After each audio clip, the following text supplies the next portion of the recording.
The Wyoming wind did not blow so much as it scoured. It carried the grit of 3 territories, picking up alkali dust and the dried husks of sagebrush to hurl them against the rough-hewn logs of the Sweetwater stage stop.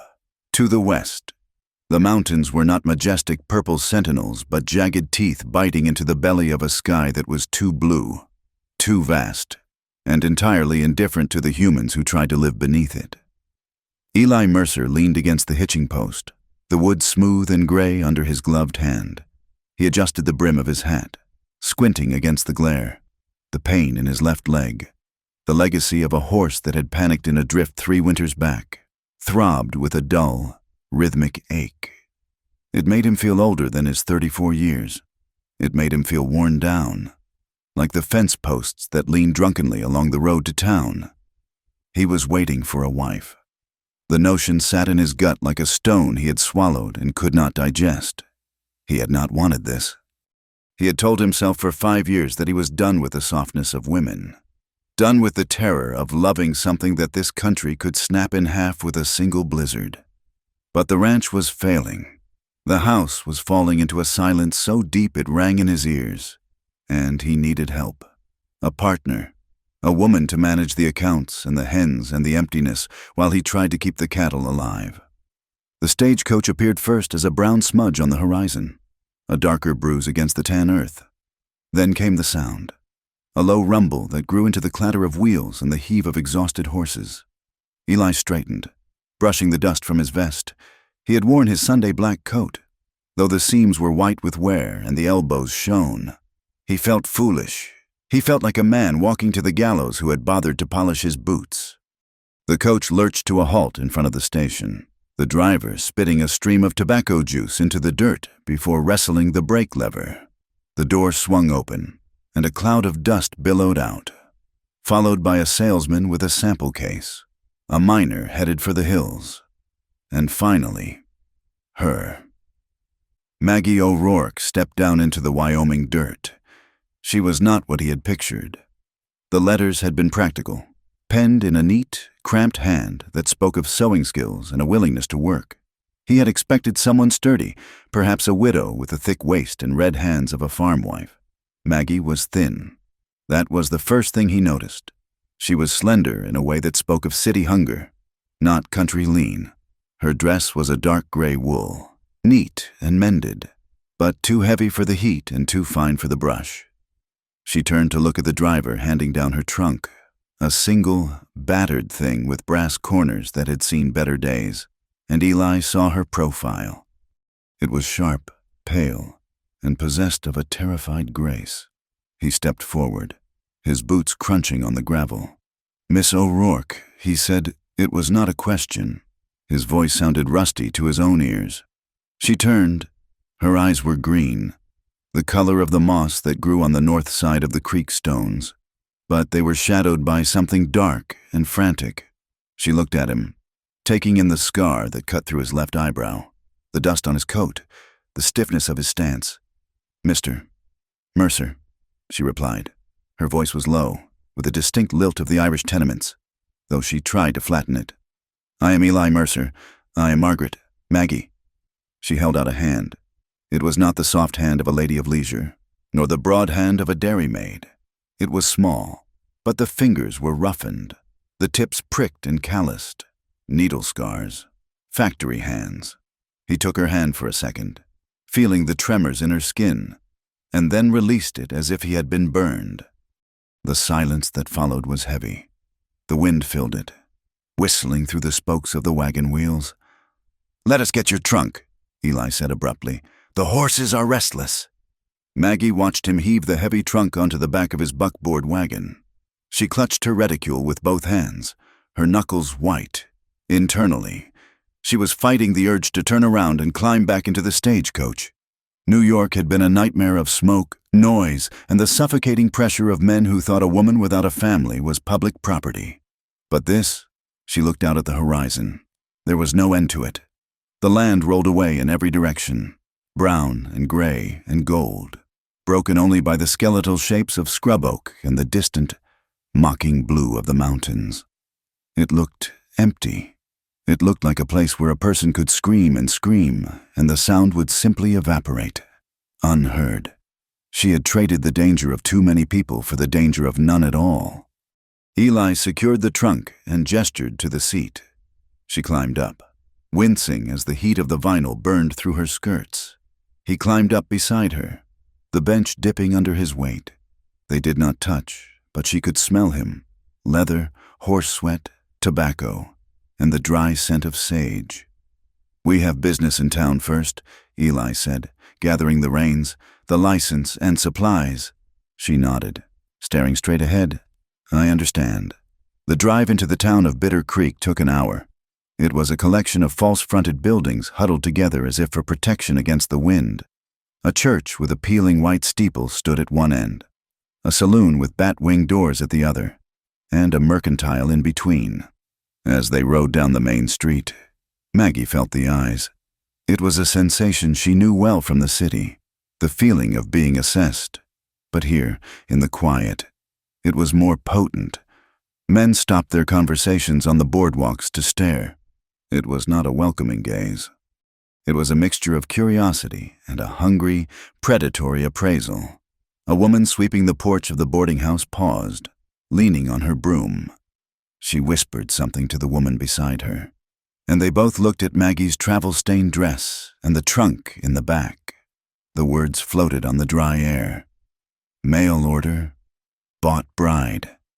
Maggie kept her chin high, fixing her eyes on the ears of the horses. She had promised herself she would not cower.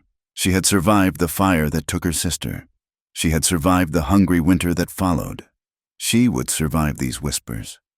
Eli pulled the wagon up in front of the mercantile. "Stay here," he said, but then he hesitated. "No, come in. You will need boots. Those shoes will not last a day on the ranch." She followed him into the dim, cool interior of the store. It smelled of coffee beans, calico, and pickle brine. The storekeeper, a balding man with spectacles, looked up and smiled. But the smile faltered when he saw Maggie. "Morning, Eli," the man said, wiping his hands on his apron. "This the lady?" "This is Miss O'Rourke," Eli said, his voice flat. "My betrothed." A silence stretched in the room. At the back of the store, a woman in a high-collared dress, the pastor's wife. Maggie guessed by the severity of her bonnet, turned to look. Her gaze raked over Maggie, noting the frayed hem of her sleeve, the weary slump of her shoulders, and the unmistakable stamp of poverty. The woman sniffed, a sharp, audible sound, and pointedly turned her back, occupying herself with a bolt of gingham. Maggie felt the heat rise in her cheeks. It was the same judgment she had fled, the assumption that because she was poor, because she was alone, because she had come from a place of smoke and sin, she was damaged goods, livestock to be traded. Eli seemed to stiffen. He placed a hand on the counter, the sound loud in the quiet room. "We need boots," Eli said, his voice hard. "Size 6, I reckon. And 50 pounds of flour. Coffee. Bacon and sugar." The storekeeper scurried to comply. Maggie stood by a barrel of nails, trying to make herself small. Eli did not look at her, but she saw the muscle in his jaw jumping. He was ashamed of her, she thought. He was embarrassed to be seen with a stray cat he had ordered through the post. When the supplies were loaded, they walked to the small wooden church at the edge of town. The Reverend Thomas was waiting for them. He was a thin man with eyes that looked tired. The church was empty, the pews were dusty, and the air inside was stiflingly hot. There were no flowers, no music, no family to weep or smile. Just the three of them and the silent, judging presence of the empty cross on the wall. Reverend Thomas opened his book.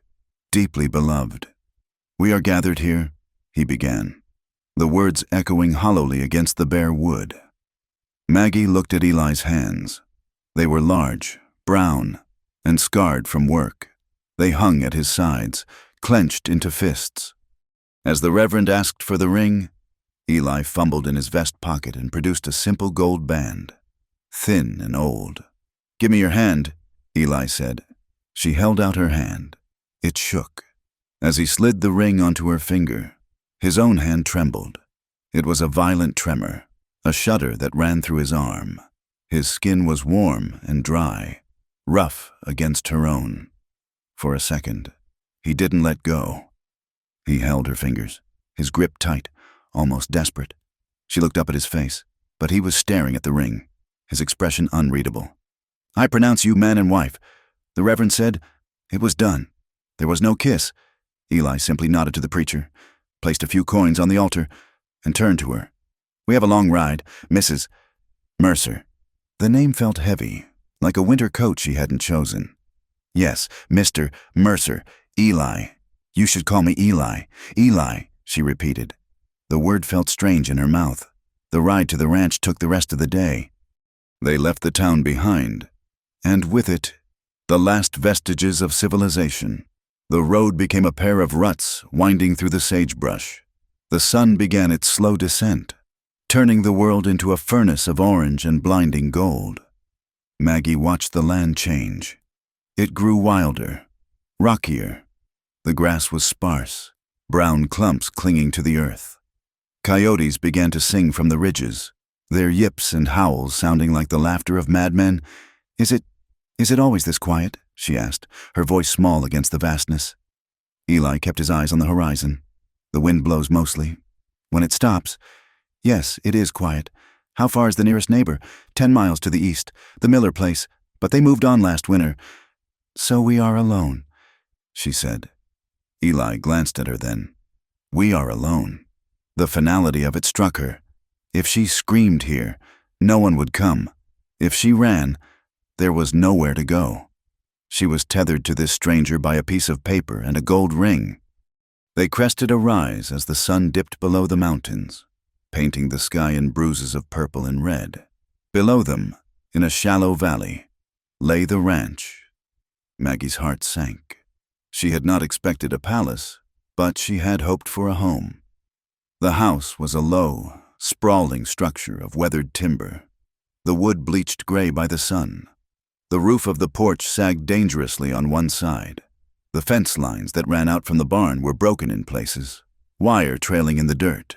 A windmill creaked dismally, turning lazily in the evening breeze. It looked defeated. It looked like a place where hope had come to die and had been buried in the yard. Eli pulled the horses up near the porch. He did not look at her. He looked at the house, and she saw the shame in his posture.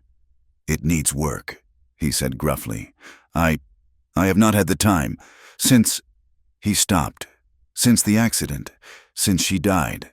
The words hung unsaid. "It is standing," Maggie said, forcing a strength into her voice she did not feel. "That is enough for a start." Eli looked at her, surprised. He nodded once, sharply. "I will take the horses to the barn. The door is unlocked." Maggie climbed down, her new boots stiff and hurting her feet. She walked up the steps, avoiding the rotted plank on the bottom, and pushed open the door. The inside was clean, but stark. A wood stove, a table with 2 chairs, a shelf of tattered books. There were no curtains on the windows, no rugs on the floor. It was a man's house, functional and barren. She stood in the center of the room, clutching her reticule, feeling the silence press against her ears. She was Mrs. Eli Mercer. She was the mistress of this broken kingdom. She took a breath, smelling the stale air of the house, wood smoke and loneliness. She set her bag on the table. She would not cry. She had promised herself on the train platform in New York that she was done crying. She walked to the stove and opened the firebox. Cold ash. She went outside to the wood pile. She would start a fire. She would make coffee. She would prove that she was not just a mouth to feed. By the time Eli came in from the barn, the lamps were lit and the coffee was boiling. He stopped in the doorway, blinking against the light. He looked at the table, set with 2 tin cups, and then at her. He looked exhausted. The lines around his eyes were deep trenches of shadow. "Thank you," he said. They ate a supper of cold biscuits and bacon in silence. Every scrape of the fork, every sip of coffee seemed deafening. When the meal was done, Eli stood up. He walked to a door on the far side of the room. "This is the bedroom," he said. Maggie followed him. It was a small room, dominated by a large iron bed covered in a quilt. A washstand stood in the corner. "It is nice," she said. Eli did not enter the room. He stood in the doorway, his hand gripping the frame. "You will sleep here," he said. Maggie turned to him, confusion knitting her brow. "And you? I will sleep in the bunkhouse, with the hands." Maggie felt a cold flush wash over her. "The bunkhouse? But we are married." Eli looked at the floor.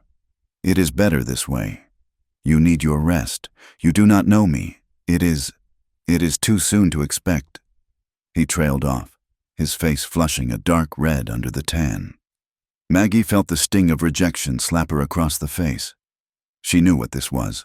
She had seen it in the eyes of the foreman at the factory, in the eyes of the landlord who had turned her and her sister out. He saw her. He really saw her. He knew she was a woman who had lived in the shadow of a brothel, a woman whose sister had died in a fire of sin. He thought she was unclean. He had married her for labor, but he would not share a bed with a fallen woman. She stiffened, her spine turning to steel. "I understand. Mr. Mercer," she said, her voice ice cold. "You need not explain."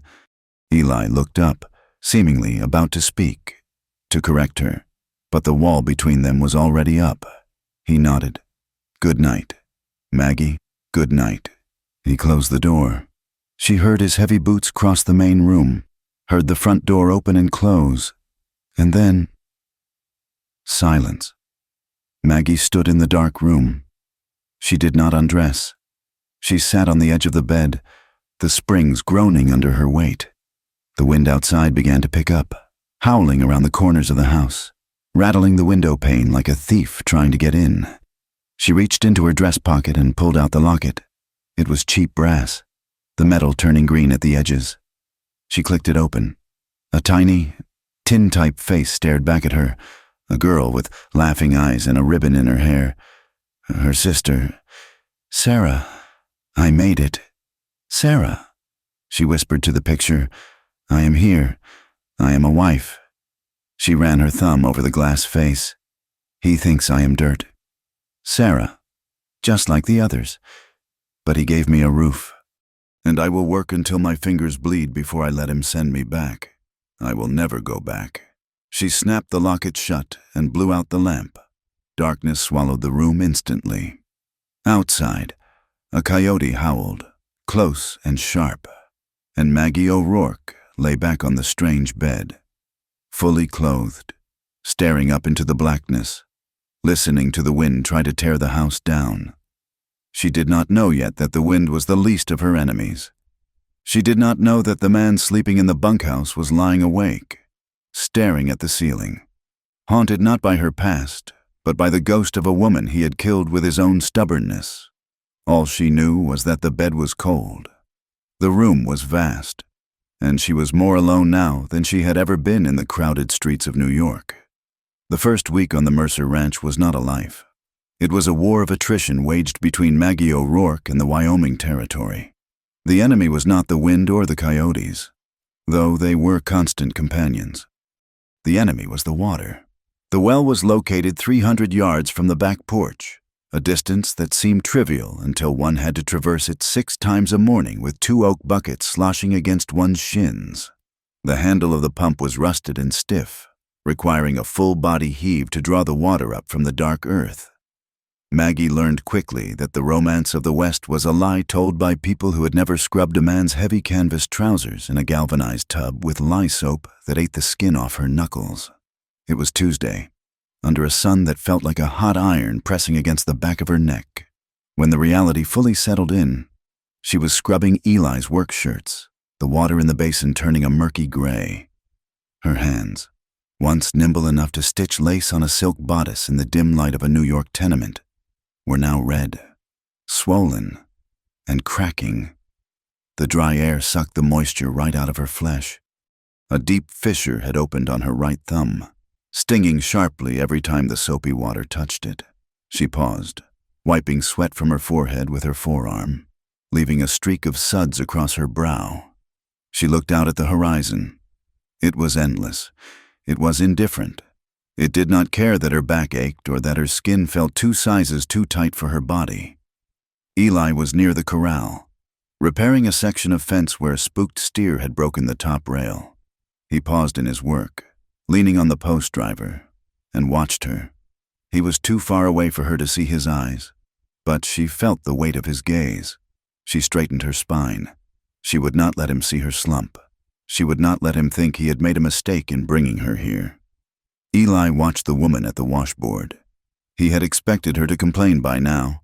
He had expected tears, or a demand for a servant, or at least a plea for him to haul the water.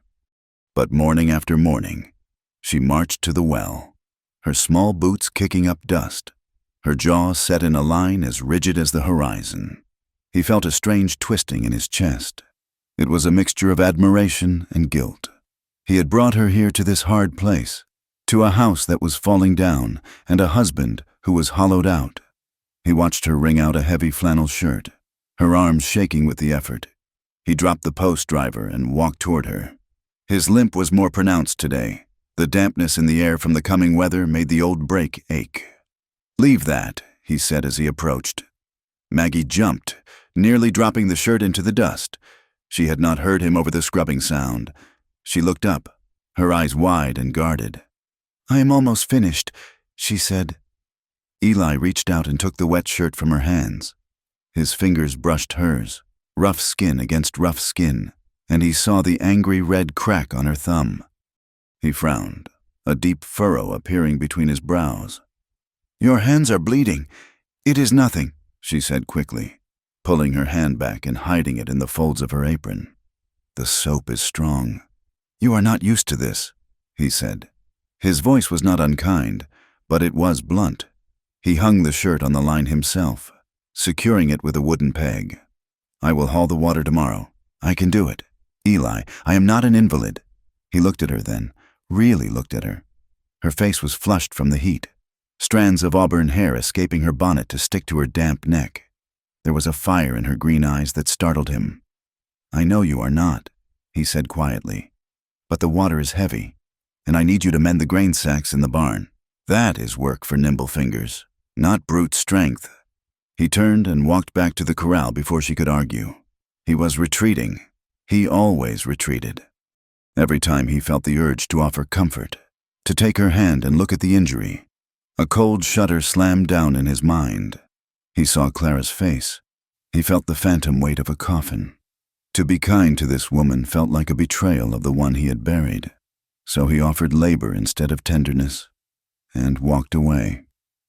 Later that afternoon, Maggie found herself in the barn, surrounded by the smell of dry hay and horse manure. It was a good smell, earthy and honest.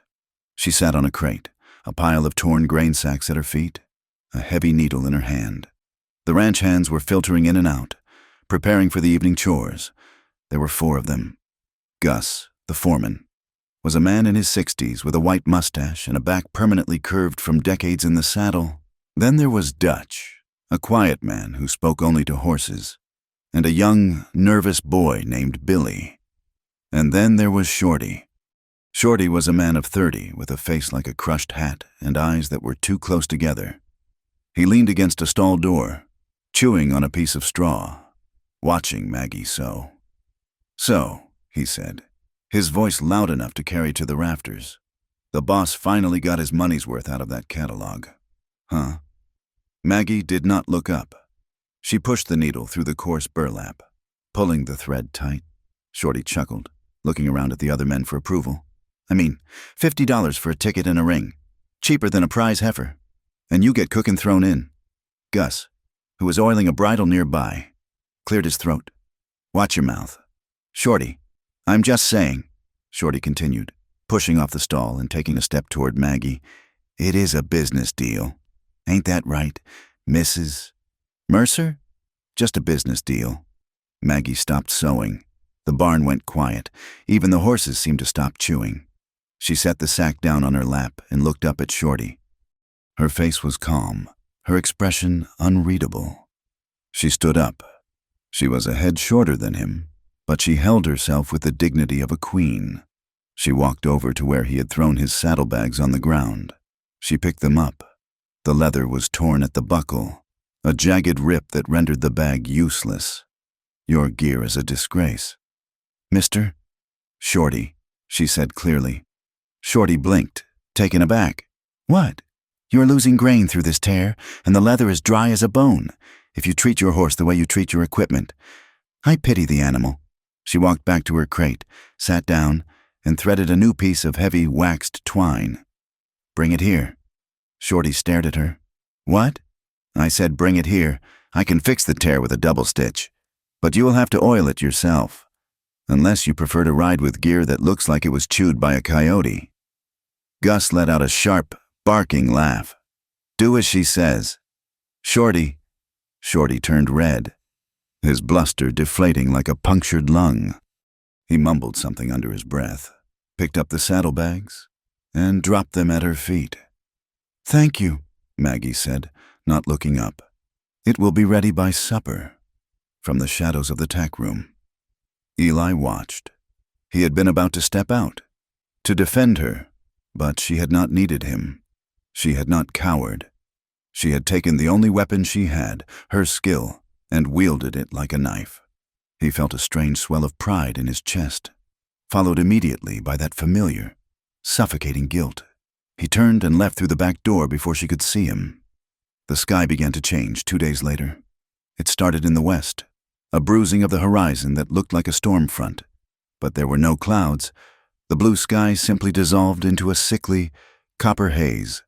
The wind died down, and a strange, static silence fell over the ranch. The birds stopped singing. The cattle clustered together near the fences, their heads low. Maggie was in the garden, trying to coax life out of a row of wilting beans, when the light turned an eerie, filtered orange. She stood up, wiping her hands on her apron. Eli came running from the barn. He was not limping now. He was moving with urgent speed. "Maggie, get inside." She looked at him, confused. "Is it rain? Dust!" he shouted. He grabbed her arm, his grip hard enough to bruise. "Move!" He dragged her toward the house just as the wall of wind hit.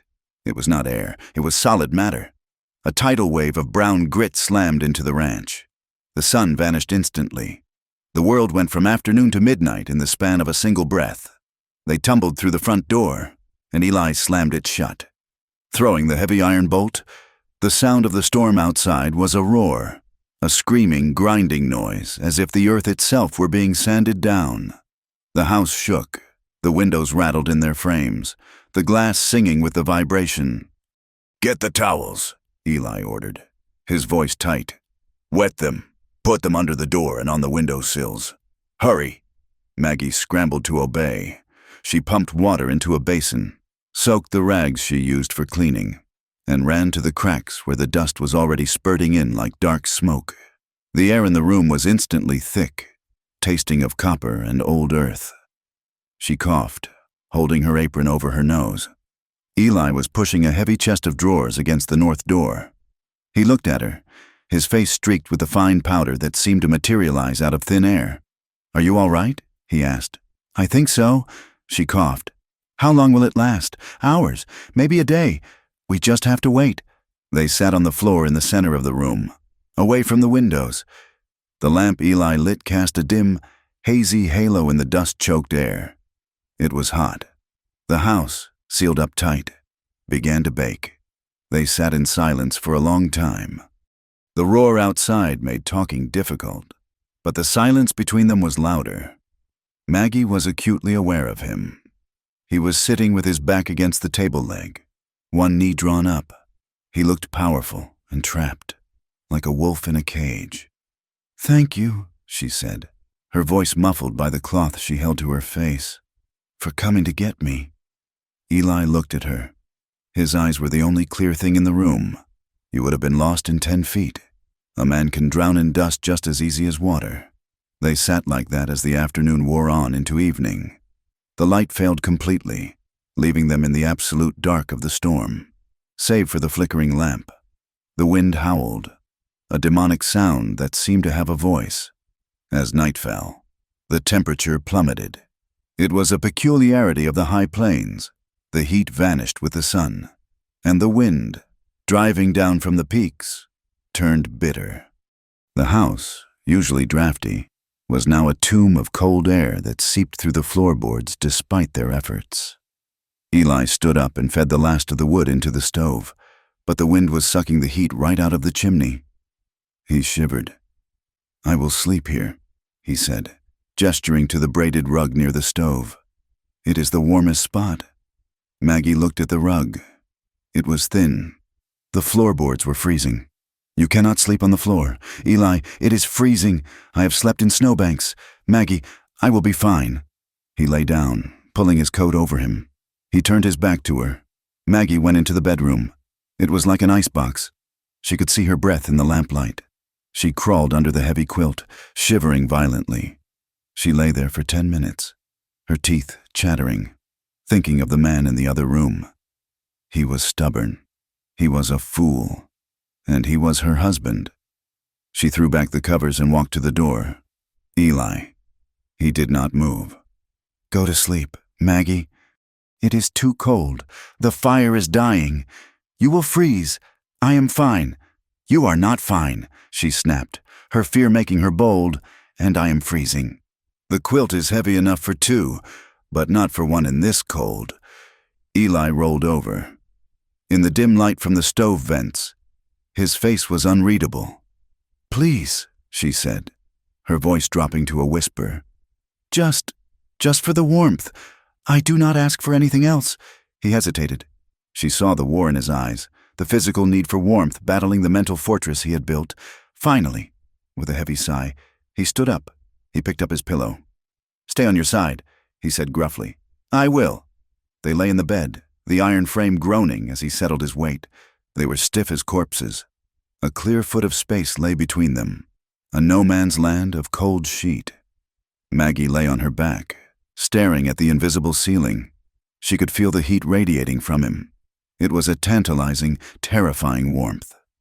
The wind shrieked outside, a lonely, desolate sound. "I hate the wind," Maggie whispered. It was not a conscious decision to speak. The words just leaked out of her loneliness. "It wears a person down," Eli said into the dark. "It sounds like New York," she said. "Not the wind, the noise, the constant noise. I thought coming here, I thought it would be peaceful." "Peace is something you carry inside," Eli said. "You cannot find it on a map." "I do not think I have ever carried it," she confessed. Silence stretched between them, but it was softer now. The cold forced them to be aware of their shared humanity. "My parents died when I was 12. She said the cholera took them both in a week. Sarah and I, we were alone." Eli did not speak, but he shifted slightly, turning his head toward her. "We worked in a shirt factory, 12 hours a day. My fingers were always bleeding then, too." She let out a dry, humorless laugh. "But the rent kept going up. And Sarah got sick. She needed medicine." She paused. The shame rose in her throat, hot and acrid, but the darkness gave her permission. She needed him to know. If he was going to reject her, let it be for the truth, not for the whispers of a town that didn't know her. "A man offered to help," she said, her voice trembling. "He owned the building," he said. "He said if I came to his rooms, he would forget the rent. He called himself a protector." She heard Eli's breath hitch. He went very still. "I did what I had to do. Eli, for Sarah, I am not a pristine woman. I have been used. And then he got tired of me. He kicked us out. Sarah found work in a house on the Bowery. She said it was better than starving." Tears leaked from the corners of her eyes, hot tracks on her cold skin. "The fire happened at night. They locked the doors from the outside to keep the girls from stealing. When the smoke started, there was no way out. I stood on the street and listened to them scream." She turned her head away from him, burying her face in the pillow. "So you see," she whispered, "I am tainted. I am dirty. That is why the town looks at me that way. Maybe they are right." For a long moment, there was only the sound of the wind. Then Eli spoke. His voice was rough, like gravel grinding together. "You are not dirty. Maggie, you survived." He took a breath, a shuddering intake of air. "I killed her," he said. Maggie froze. She turned her head back. "Who?" "Clara, my wife. It was 5 years ago," he continued, the words tumbling out as if a dam had broken. "She was 8 months with child. We were in town for supplies. The snow started falling around noon. The doctor told me to stay. He said a blizzard was coming, but I was arrogant. I wanted to be in my own bed. I thought I knew the weather better than anyone." He stopped. Maggie could feel the tension radiating off him. The muscles in his arm coiled tight. "I made her get in the wagon. She was scared. Maggie." "She asked me to wait. I told her to trust me." His voice broke. It was a terrible sound. A man weeping without tears. The drifts were 4 feet deep within an hour. The wheel hit a hidden rock. The wagon tipped. She was pinned underneath. I tried to lift it. I tried for hours. She screamed for me to help her, and I couldn't. I held her hand while she froze to death. And the baby never took a breath. The silence in the room was absolute. The wind outside seemed to recede, irrelevant in the face of this cavernous grief. Eli turned his head. In the darkness, their faces were inches apart. She could feel his breath on her cheek. "I hear her screaming every time the wind blows," he whispered. "That is why I cannot. That is why I am half a man. I buried my heart in that drift." Maggie's heart hammered against her ribs. She reached out under the quilt. Her hand found his. It was cold and clenched into a fist. She covered it with her own. "You are not half a man," she said fiercely.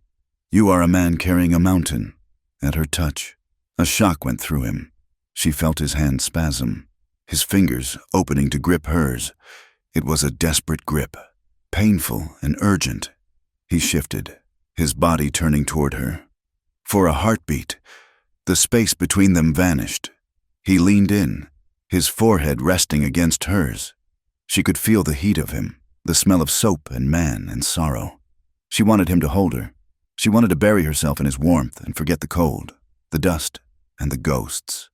"Eli," she breathed. He shuddered. His hand tightened on hers, pulling her slightly closer. He was on the precipice. He wanted her. God help him. He wanted her warmth, her living, breathing presence to chase away the ice in his soul. But then, the wind shrieked again. A loose shutter banged against the house. He froze. He pulled back as if she had burned him. He snatched his hand away and rolled onto his back, putting the distance back between them. "I cannot," he rasped. "I cannot." Maggie lay still, her hand still reaching into the empty space where his had been. The rejection stung, but it was different this time. It was not disgust. It was terror. "Sleep, Maggie," he said, his voice flat and hard.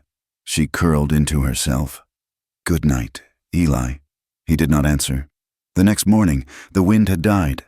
The silence was back, but the air was still thick with suspended dust. They rose before the sun. The awkwardness in the kitchen was palpable, thick as the grit on the table. They moved around each other like repelling magnets. Careful not to touch, careful not to look too long. Eli drank his coffee standing up. Maggie fried the bacon, her eyes on the pan. "I will check the herd," Eli said, putting on his hat. "The dust, it confuses them. They might have scattered." Maggie nodded. "I will sweep the house. It will take all day." He walked to the door, then stopped. He did not turn around. "Maggie." "Yes?" He hesitated, his hand on the latch. "Leave the heavy rugs. I will beat them out when I return. Do not lift them yourself." He opened the door and walked out into the gray morning. Maggie stood by the stove, the spatula in her hand. A small, trembling smile touched her lips. It was not a declaration of love. It was not a kiss, but it was a kindness. He had seen her. He had remembered her burden. She looked at the empty doorway. The ghosts were still there, hovering in the corners of the room, but for the first time, they did not feel quite so invincible. She and Eli were two broken things in a broken land, but they had survived the night. And that, she decided as she reached for the broom, was a start. The weeks that followed the dust storm did not bring ease, but they brought a rhythm. The Wyoming spring did not arrive with the gentle green unfolding Maggie remembered from the parks of New York. It arrived with violence. The snowmelt roared down from the high country, turning the dry creek beds into churning brown torrents, and the sagebrush burst into a pungent, silver-green life that scented the air for miles. Maggie O'Rourke ceased to be merely a guest in her own home. She became a student of survival. Her education was not formal. It was written in the ache of her muscles and the dirt ingrained in her skin. She learned that a horse was not a carriage animal, but a partner with a mind of its own. Eli gave her a mare, a steady bay named Bess with a white star on her forehead and a forgiving temperament. The first time Maggie mounted her, gripping the saddle horn until her knuckles turned white, she felt terrifyingly high off the ground. The horizon seemed to tilt. "Relax your spine," Eli had called out from the corral fence, his voice carrying over the wind. "You are fighting her. Move with the animal, not against her." It took 10 days of bruising rides, of sore thighs that made walking a misery, before Maggie felt the rhythm. But when she finally caught it, the moment her body learned to anticipate the mare's stride, she felt a surge of triumph that was sharper than any joy she had known in the city. She rode out to the south pasture to check the fence line, the wind tearing at her bonnet, and for the first time, she did not feel like an intruder on the land. She felt like a part of it. She learned the brutal art of branding. The smell of singed hair and burnt hide sickened her at first, turning her stomach until she had to retch behind the wagon. But she wiped her mouth, drank a ladle of warm water from the barrel, and went back to the fire. She learned to keep the irons hot, to move quickly so the calf suffered less, to ignore the bawling of the mothers. She learned to read the sky. The clouds here were not just decoration. They were warnings. High, wispy mare's tails meant wind was coming. Low, flat banks of gray meant snow or rain, depending on the bite in the air. A greenish tint to the west meant hail that could strip a garden bare in 5 minutes. The land was still vast, still terrifying in its indifference. When she stood on the porch at night, the silence was so profound it felt like a weight pressing against her eardrums. But she was beginning to understand the language of this place. She was no longer deaf to it. The town of Bitter Creek, however, was harder to read than the sky. They went in on the first Saturday of the month for supplies. Maggie sat straight on the wagon seat, wearing a dress she had turned and mended until it looked respectable, her hair pulled back in a severe, neat bun. As they walked the boardwalk, she felt the shift in the air. It was subtle. Mr. Henderson at the Mercantile nodded to her with a genuine smile this time. He had heard from Gus that the new Mrs. Mercer was a worker, that she had patched the canvas covering on the chuck wagon better than a sailmaker. In this country, competence bought a measure of forgiveness.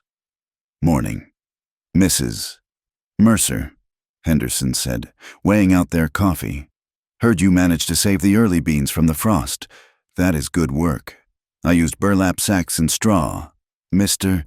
Henderson," Maggie replied, her voice steady. It seemed a waste to let the cold take them. A woman standing nearby, the wife of a sodbuster from the North Valley, gave Maggie a shy, tentative nod. She looked tired, her hands as rough as Maggie's, and in her eyes, Maggie saw a flicker of solidarity. They were both women trying to coax life out of hostile soil, but the kindness was not universal. As they exited the store, a group of men were gathered near the saloon. They were playing cards on a barrel, laughing loudly. When Maggie passed, the laughter cut off abruptly, replaced by a low murmuring. "That is the one." A voice drifted over the dusty street. "Fancy piece from the city. Bought with heifer money." Another voice snickered. "Heard she used to work the high streets. You can tell by the walk." Maggie stiffened. Her hand tightened on Eli's arm.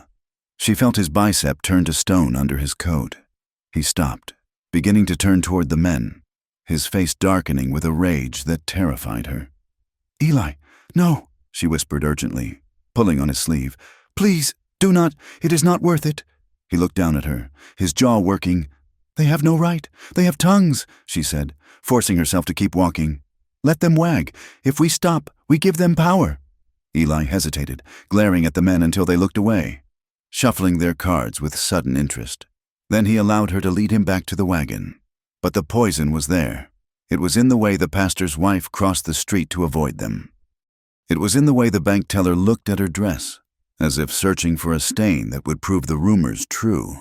The whispers had a source, and that source arrived at the Mercer Ranch 2 weeks later in a shiny black buggy with red wheels.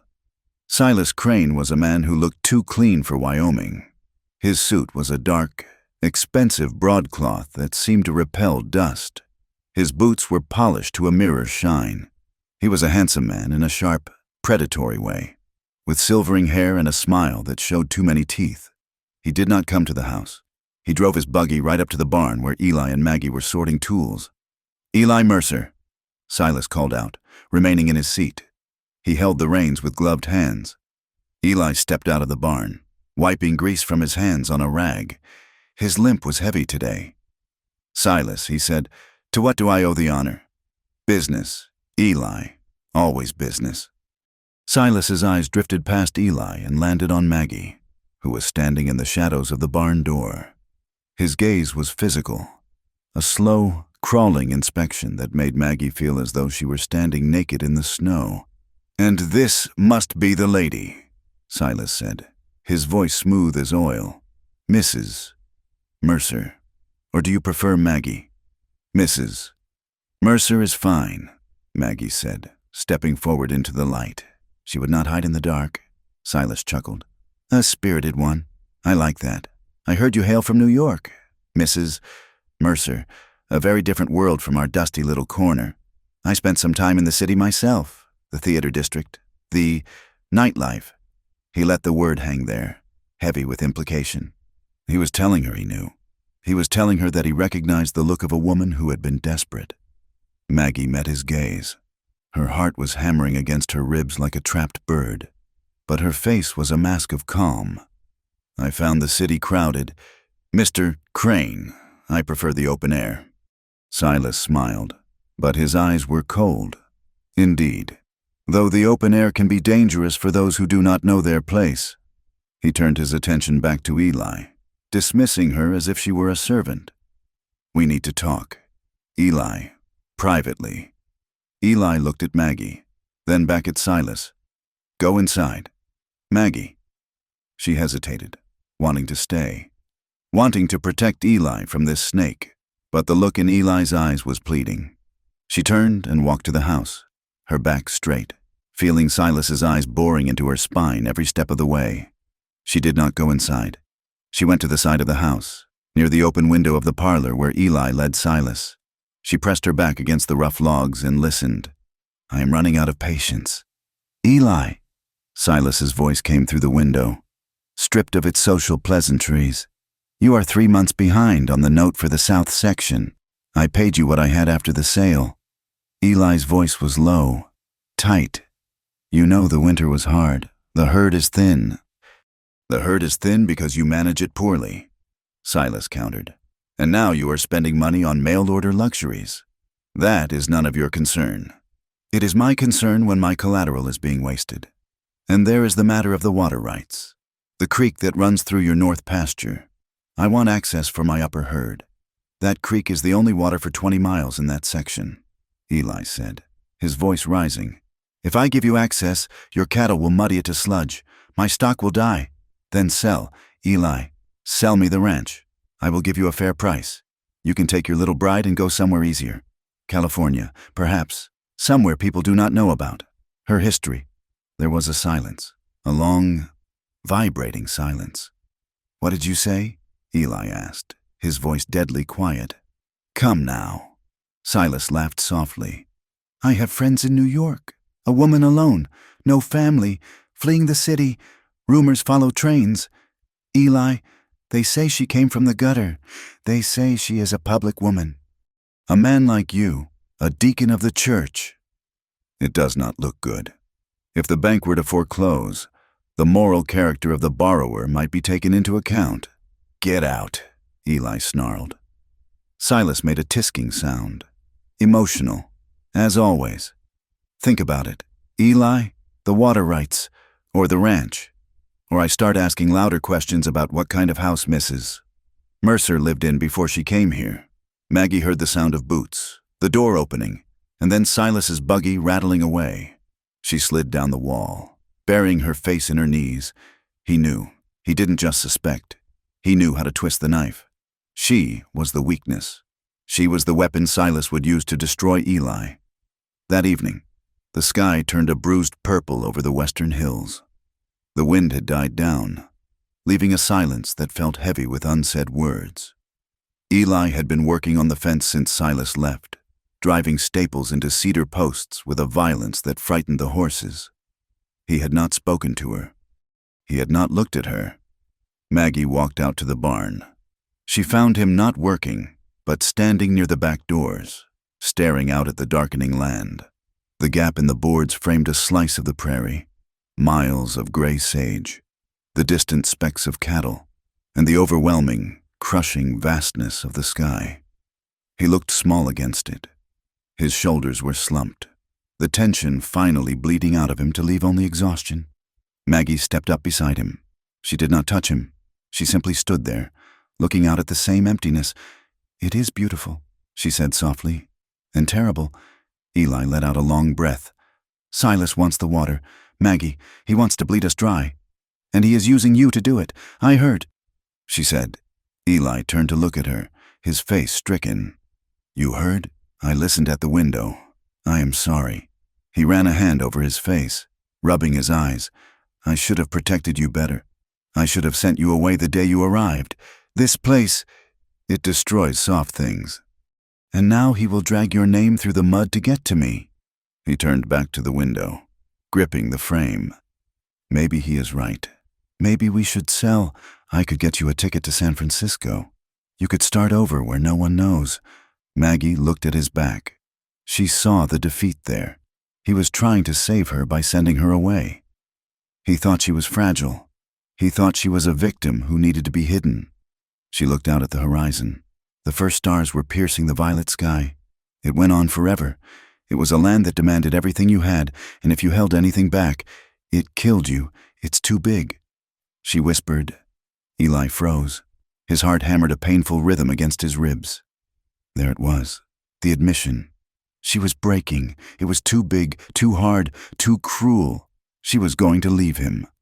The thought tore through him with a violence that shocked him. He had told himself he didn't need her, that she was just a partner. But the idea of the house without her quiet presence was suddenly unbearable. He turned slowly, bracing himself. "I know," he said hoarsely. "I know it is. You don't have to stay.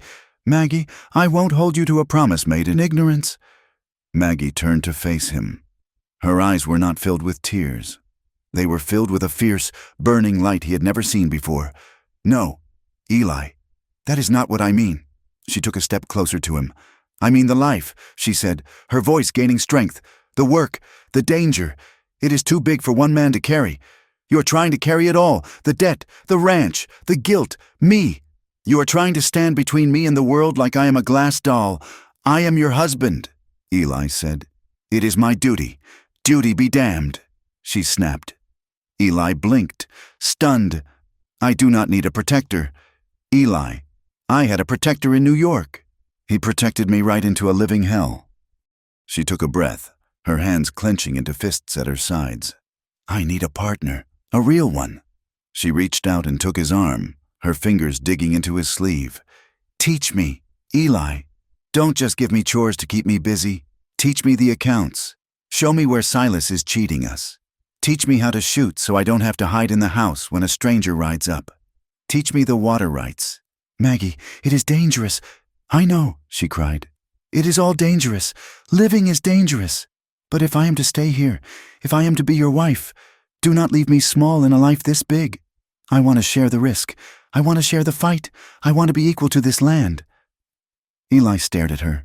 The silence of the barn stretched out, but it was no longer empty. It was filled with the echo of her demand. He looked at her face, the sharp chin, the determined mouth, the eyes that had seen horror and refused to look away.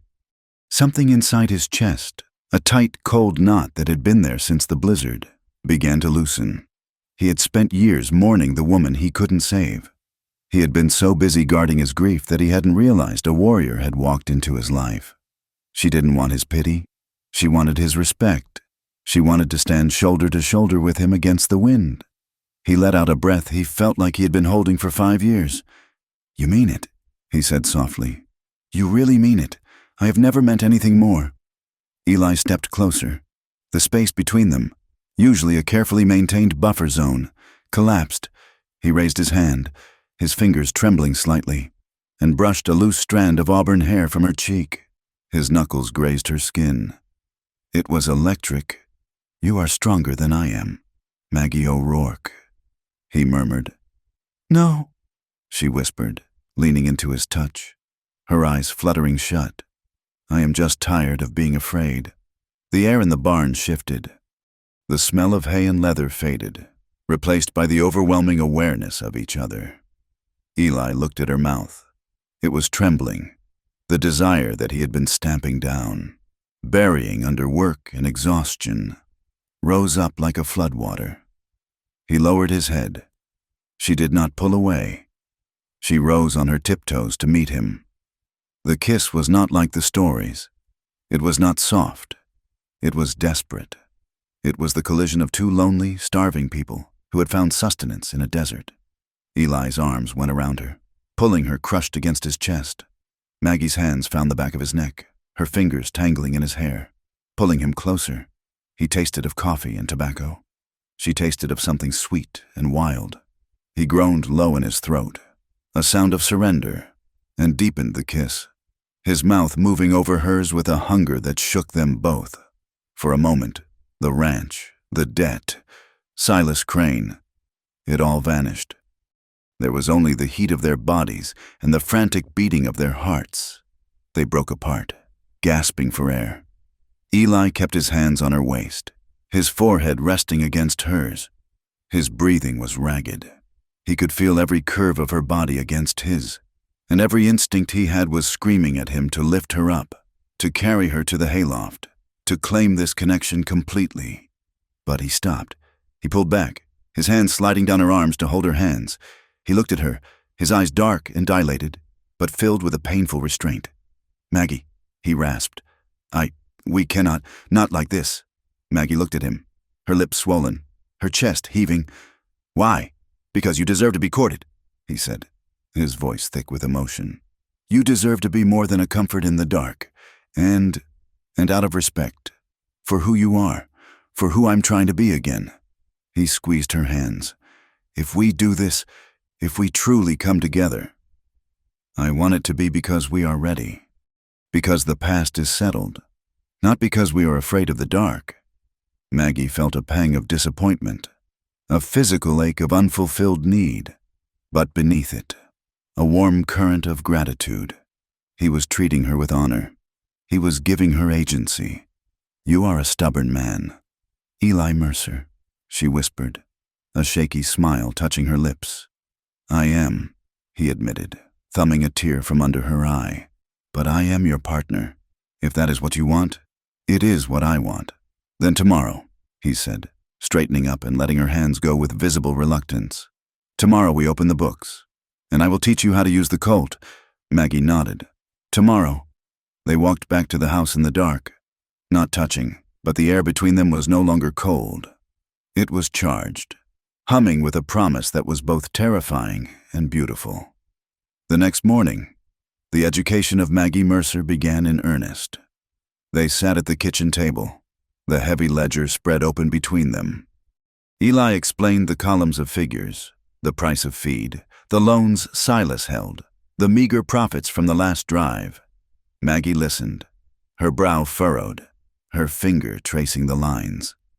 "Here," she said, pointing to a recent entry. "This interest calculation. It is wrong." Eli looked. "It is what the bank statement said. It is wrong," she insisted. "The rate is 6%, but this charge is calculated at 8. See, he is compounding it monthly, not yearly. The contract says yearly." Eli stared at the numbers. He grabbed a piece of slate and did the math. She was right. Silas had been skimming off the top, adding phantom weight to the debt for months. He slammed his hand on the table. The thief. Maggie looked at him, her eyes hard. We will catch him. Eli, we will document every penny. And when he comes back, we will be ready. That afternoon, they went behind the barn. Eli carried his heavy Colt Navy revolver and a box of cartridges. He set up tin cans on a fence post 20 yards away. It kicks, he warned her. Hold it with both hands. Maggie took the gun. It was heavy, cold steel that smelled of oil. She raised it, her arms shaking slightly. Eli stepped up behind her. He did not touch her at first. Stand with your feet apart. Good. Now, lean into it. He reached around her to adjust her grip. His chest pressed against her back. Maggie's breath hitched. She could feel the solid wall of his body, the heat radiating through his shirt. His arms were around her, his hands covering hers on the grip of the gun. It was an embrace disguised as a lesson. Relax your shoulders, he murmured, his mouth close to her ear. His breath ghosted over the sensitive skin of her neck, sending a shiver down her spine. I am trying, she stammered. Breathe, Maggie. Don't hold it. Squeeze the trigger. Don't pull, like you are threading a needle. Smooth. She focused on the can. She tried to ignore the pounding of her heart, the overwhelming sensory overload of having him this close. She focused on the front sight. She exhaled. She squeezed. The gun roared, bucking in her hands. The can on the far right spun off the post, a jagged hole through its center. I hit it, she shouted, turning to look at him. She found his face inches from hers. He was not looking at the can. He was looking at her, his eyes dark with that same simmering heat from the barn. You have a good eye, he said softly. They stood there, the gun smoking in her hands, the echo of the shot fading into the hills. The line between survival and desire was blurring, erasing itself with every lesson, every glance, every moment of shared defiance. I want to try again, she said, her voice dropping. Eli nodded, but he didn't step back. He stayed right there, wrapping his arms around her again, steadying her aim and anchoring her to the earth. Again, he whispered. And as she took aim, Maggie knew she wasn't just learning to shoot. She was learning that she was dangerous, she was capable, and for the first time in her life, she was not alone. The world was still too big. Yes, but she was growing to match it. The war for the Mercer Ranch did not begin with a roar of cannons, but with the quiet, metallic snip of wire cutters in the dark. It was a slow strangulation. At first, it was just a few stray calves found wandering on Silas Crane's land, branded with the Mercer M, but claimed by Crane's foreman as mavericks, found on open range. Then it was the water, the creek that fed the north pasture. The lifeline for the herd during the dry season began to run suspiciously low. Eli rode upstream and found a newly built dam on Crane's property, diverting the flow. When he tore it down with his bare hands and a crowbar, he found it rebuilt 2 days later, guarded by men with Winchesters resting across their saddles. Silas Crane did not hide his hand. He simply dared Eli to bite it. Maggie learned to sleep with one ear open. The silence of the Wyoming night, once terrifying, was now a canvas on which she painted her fears. Every snap of a twig, every hoot of an owl sounded like an intruder. She and Eli took turns keeping watch from the porch, a rifle resting on the railing, a pot of black coffee between them. They did not speak much during those long watches. They did not have to. The partnership she had demanded in the barn had forged a steel link between them. When Eli's leg ached from the damp, Maggie would quietly rub a liniment of arnica and turpentine into the muscle, her hands strong and sure. When Maggie's eyes grew heavy, Eli would drape his coat over her shoulders and tell her to close her eyes for an hour. But vigilance was not enough against a man who owned the law. Silas rode out on a Tuesday, flanked by the sheriff, a man named Brady, who had a pot-belly and eyes that shifted like sand in a windstorm. Mr. Crane has raised a concern, Sheriff Brady said, not stepping down from his horse. He says you threatened his men at the creek, says you waved a weapon and spoke of violence. I tore down an illegal dam. Eli said, his voice level. "That water belongs to the valley, not to Crane's private stock. That is for the courts to decide," Silas said smoothly, flicking a speck of dust from his cuff. "In the meantime, Sheriff, I believe there are laws about public morality that we should discuss." Silas turned his gaze to Maggie, who stood on the porch, her hand gripping the railing. "We have decent families in this valley," Silas continued, his voice dripping with false concern. "We cannot have questionable influences putting down roots. Vagrancy laws are quite strict about women without clear means of support or a respectable background. If the ranch were to face foreclosure, for instance, Mrs. Mercer might find herself in a very precarious legal position. It was a threat, naked and ugly. He was telling Eli that if he lost the land, he would lose Maggie too, to a jail cell or a train back east. "Get off my land," Eli said. The colt on his hip was heavy, a promise of violence that hummed in the air. "We are leaving," Silas said, touching the brim of his hat to Maggie. "A pleasant day to you, Mrs. Mercer. Do try to stay out of trouble." 3 nights later, the sky to the east turned a sickly, pulsating orange. It was the homestead of the Svenssons, a young couple who had settled 3 miles down the basin. By the time Eli and the hands rode out, the roof had already collapsed. Maggie followed in the buckboard with water barrels, but it was useless. They stood helplessly as the timber frame turned to ash, the heat searing their faces. The Svenssons huddled in the dirt, shivering in their nightclothes, watching their life disappear. It was a lantern. "Mrs. Svensson sobbed, clutching her children. The cow kicked it over. But in the smoky aftermath, as the townsfolk gathered to stare at the ruins, the whispers began. Men muttered that Eli's steers had been seen near the barn right before the blaze, spooking the milk cow. Others looked toward the road where Silas Crane's carriage sat watching, but they looked away quickly, fear sealing their lips.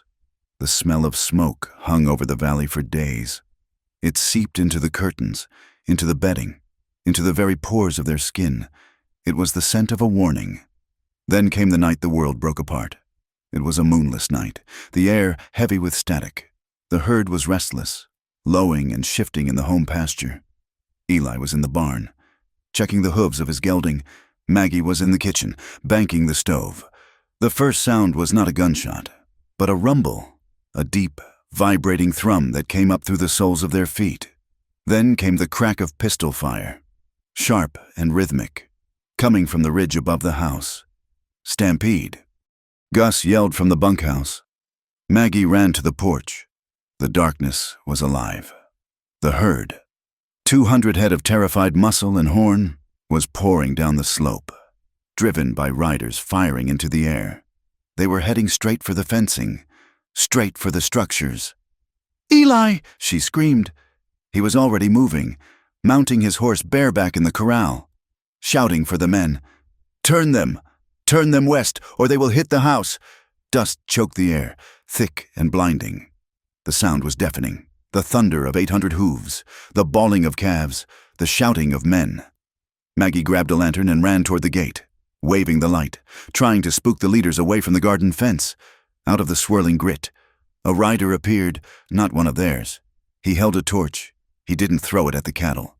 He threw it onto the porch of the ranch house. The dry wood, cured by years of wind and sun, caught instantly. Maggie screamed, torn between the cattle and the fire. She ran back, grabbing a bucket of water from the trough, throwing it on the flames that were licking up the support pillars. The fire roared, eating into the parlor wall, shattering the window glass with the heat. In the pasture, the chaos turned tragic. Billy, the young ranch hand who had only just started to fill out his frame, rode hard to cut off the lead steer. His horse stumbled in a gopher hole. There was no time to scream. The horse went down, and the wave of cattle rolled over them. "Billy!" Eli roared. He spurred his horse into the mass, firing his gun into the ground to split the herd. He reached the boy, leaping from his horse to shield the broken body with his own, the hooves pounding inches from his head. The stampede broke, the cattle scattering into the dark, leaving behind a silence that was louder than the noise had been. The fire on the porch hissed and died as Gus and the other hands doused it with wet blankets and dirt. But the damage was done. The parlor was a blackened, gaping maw. The front of the house looked like a skull with the teeth kicked out. But the house could be fixed. Eli knelt in the dirt of the pasture, his shirt torn, his face masked in dust and blood. Billy lay still. His neck was broken. He looked very young, his eyes wide and staring at the smoke-choked stars. Eli gathered the boy into his arms. He rocked him, a low, guttural sound tearing from his throat. It was the sound of a man who had reached his limit. They carried Billy to the bunkhouse. Maggie washed the boy's face, her own tears making tracks in the soot on her cheeks. Eli stood in the doorway, his hand gripping the frame so hard the wood splintered. "This is murder," Eli whispered. Before dawn, the sheriff returned. He did not come alone. He brought 4 deputies with shotguns. "Eli Mercer," Sheriff Brady said, stepping over the charred debris on the porch. "You are under arrest." "For what?" Maggie cried, stepping between Eli and the lawmen. "For being attacked, for losing a man, for criminal negligence resulting in death," Brady recited, avoiding her eyes, "and for making terroristic threats against Mr. Crane. We have a witness who says you swore to burn this valley down if you couldn't have your way. Seems you started with your own place to cover your tracks." It was a lie so bold it took the breath from her lungs. They handcuffed Eli. He did not fight. He looked at Maggie, his eyes burning with a desperate, terrifying intensity. "Stay in the house," he told her. "Keep the gun close. Do not open the door for anyone but Gus. I will get the judge," she promised, her voice shaking. "I will ride to Cheyenne if I have to." They dragged him away, throwing him into the back of a wagon like a sack of grain. Maggie stood on the blackened porch, watching the dust settle, leaving her alone with a dead boy in the bunkhouse and a house that smelled of char and ruin. The day passed in a blur of grief and terror. Gus and the remaining hands dug a grave for Billy on the hill. They worked in silence, their faces grim. They were frightened. They knew that if Eli could be taken, none of them were safe. At dusk, a buggy arrived. Maggie was in the parlor, sweeping up the shattered glass and ash. The wall was scorched black, the wallpaper peeling away in crispy strips. The room smelled of wet ash and disaster. She heard the boots on the floorboards and gripped the broom handle like a staff. Silas Crane stood in the doorway. He looked around the ruined room, a look of distaste curling his lip. A terrible tragedy. He said, "Get out," Maggie said. Her voice was low, vibrating with a hatred she had never felt before. "I'm here to help. Maggie. May I call you Maggie? It seems appropriate, given the circumstances." He stepped into the room, kicking a piece of burnt wood aside. "I can make this go away," he said softly. "The charges, the debts, all of it. Sheriff Brady listens to reason, and I am a very reasonable man." Maggie watched him. She saw the hunger in his eyes. It wasn't just land hunger. It was the same look she had seen on the face of the landlord in New York. The look of a man who sees a woman not as a person, but as a heavily discounted asset. "And what is the price?" she asked. Silas smiled. He walked toward her, slow and deliberate. "You are a practical woman. You survived the city. You know how the world works. Eli is finished. He will rot in that cell, or hang for negligence. You are alone. You have no money, no family, and a reputation that is, let us say, fragile." He stopped inches from her. He smelled of bay rum and expensive cigars, a cloying scent that made her stomach turn. "Sign the deed over to me," he said. "Declare the marriage void. Fraud. Perhaps. Come to town. I have a large house. I have need of a housekeeper, someone with your specific talents." The implication hung in the air, gross and suffocating. He was offering her the position of a kept woman, a mistress in a gilded cage, paid for with her husband's life. Maggie dropped the broom. Silas's smile widened, thinking she was yielding. She stepped back, her heel hitting a charred support beam. Silas moved in, pressing her against the black wood. He raised a hand. his thumb tracing the line of her jaw, his grip tightening until it was painful. "Do not play the innocent. Maggie, we both know what you are. I am offering you a soft landing." The touch of his hand on her skin snapped something inside her. The fear evaporated, replaced by a cold, white-hot fury. She brought her knee up, driving it hard into his groin. Silas doubled over with a wheezing gasp. As his head came down, Maggie raked her fingernails across his face, digging deep, drawing 4 lines of bright red blood across his cheek. She shoved him backward. He stumbled over the debris and fell into a pile of wet ash, ruining his fine suit. "I would rather die in the dirt," she hissed, standing over him, looking like a vengeful fury in the gloom. "I would rather starve on this land than let a man like you touch me again." Silas scrambled up, clutching his face, his eyes wide with shock and rage. He touched his cheek, looking at the blood on his fingers. "You will regret that," he snarled, his voice losing its smooth polish. "You will beg me. I will see you in the gutter where you belong." "Get out," she screamed, grabbing the heavy iron poker from the fireplace. He fled. He scrambled out of the house and into his buggy, whipping the horse into a frenzy. Maggie stood in the ruin of her home, the poker shaking in her hand. The adrenaline crashed, leaving her trembling. She sank to the floor, the soot staining her dress, and let out a sob that tore at her throat. She was alone. Eli was gone. The house was broken. She sat there as the darkness gathered, feeling the weight of the sky pressing down on the roof. 2 hours later, she heard horses again. Many horses. She scrambled up, gripping the poker, expecting Silas's men to come and finish the job. But it was Deputy Miller, a young man with a kind face who had always looked uncomfortable around the sheriff. And with him was Eli. Eli was handcuffed, his face gray with exhaustion, but he was alive. 5 minutes. "Mrs. Mercer," the deputy said, looking nervously at the road. "The sheriff is drinking at the saloon. I told him I had to bring the prisoner back to collect his medication for his leg. If he finds out." "Thank you," Maggie whispered. They went into the barn. The house was too open, too scarred. The barn was their place. It smelled of hay and animals, a living, breathing warmth. The deputy waited outside. Eli looked at her.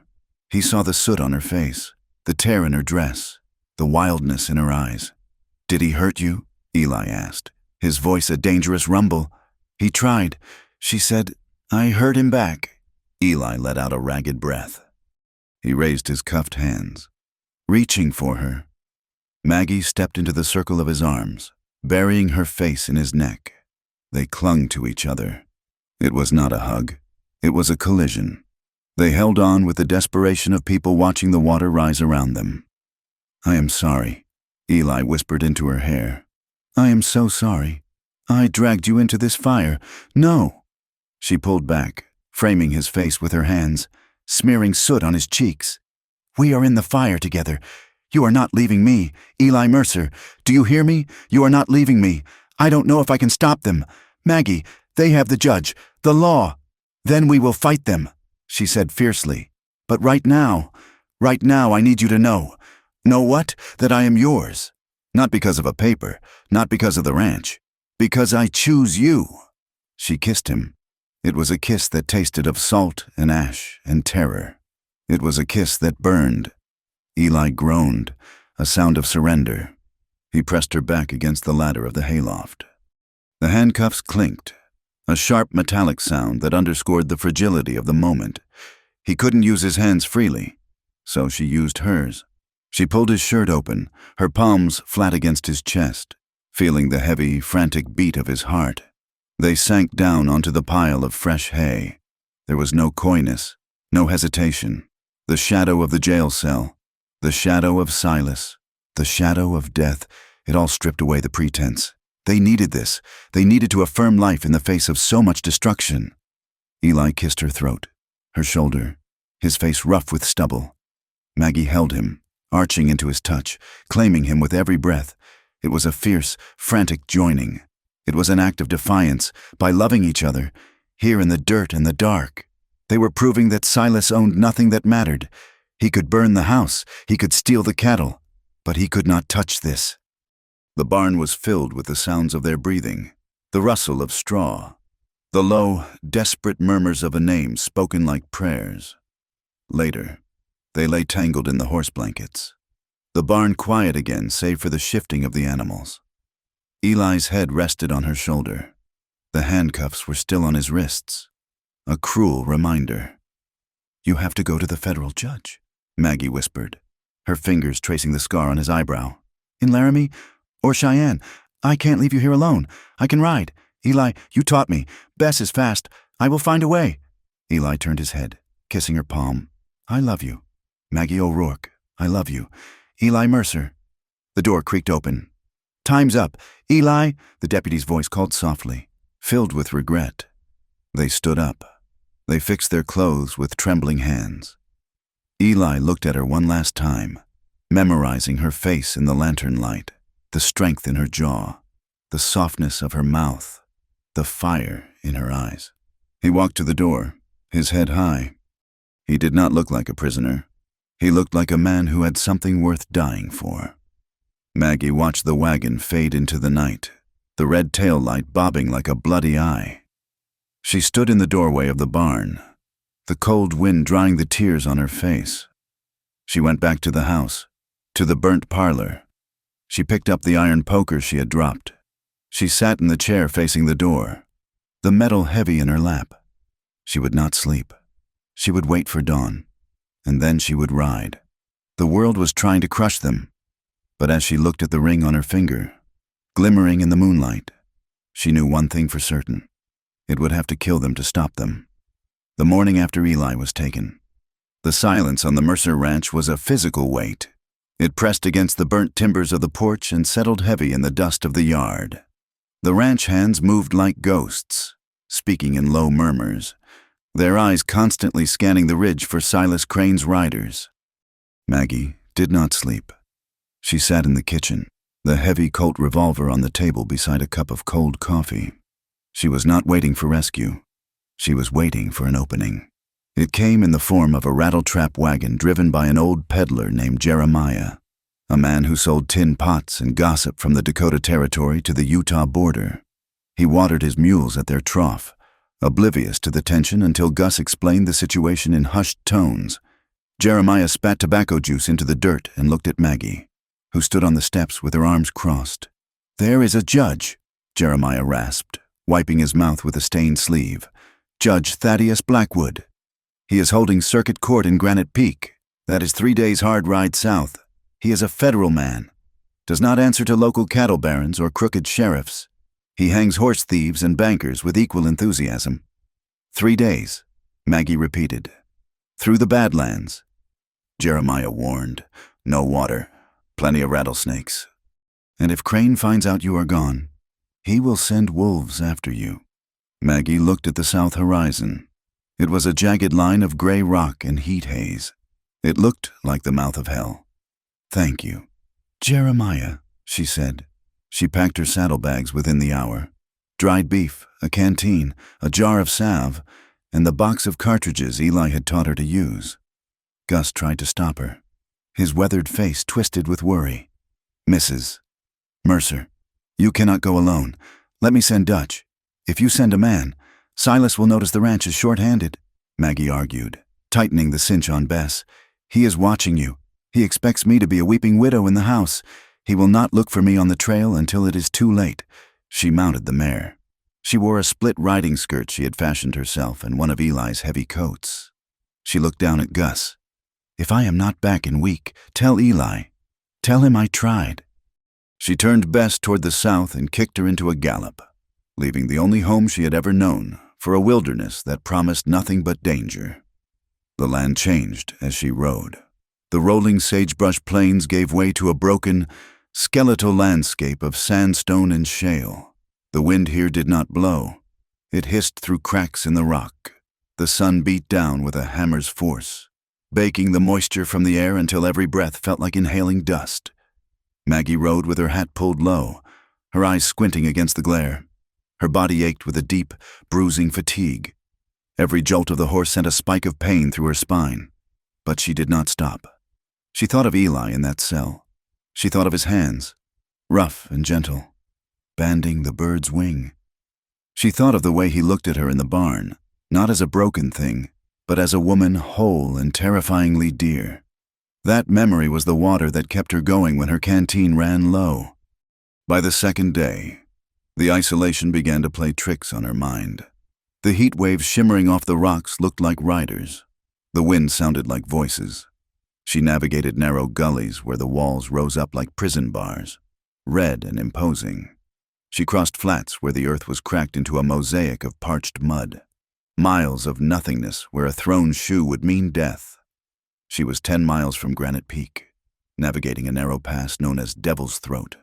When the shot rang out, it cracked against the stone wall inches from her head, sending a spray of rock slivers into her cheek. Bess reared, screaming.